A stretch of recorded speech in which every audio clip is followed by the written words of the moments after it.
removing gallons of fuel oil mixture and other hazardous materials on board a 116-foot vessel grounding in the PD Channel after Typhoon Mawar.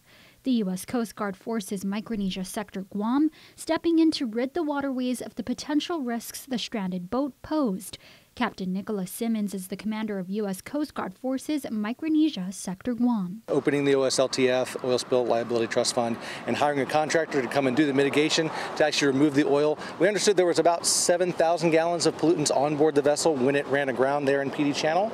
But over the course of the response, the contractor removed 51,000 gallons of oily waste, both oil and oily water. The military stating in July 2021, the MV Voyager arrived in Guam and underwent an initial port state control examination in advance of planned repairs and a sale. Officials adding in November 2021, Guam Shipyard became the caretaker. In February of this year, the Port of Guam demanded removal, leading to legal disputes. By March, the agent for the vessel legally took possession from the owner due to a lack of response before Typhoon Mawar caused grounding in May. Simmons says the 2-month-long preventative cleanup also included removing of batteries, paint, and solvents. We don't want to be in a position where we're having to mitigate oil in the water. We want to get at it where it belongs. And while the vessel's placement narrows the channel, discussions on its permanent removal are ongoing.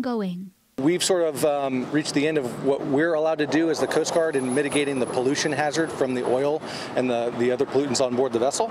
So our job at this point is to work with the government of Guam and the Port Authority, and then those who use the harbor for their livelihood, and then other federal and local partners to understand what's in the realm of possible for removing the vessel long term. Its options, Simmons says he will make sure both federal and local partners understand are available.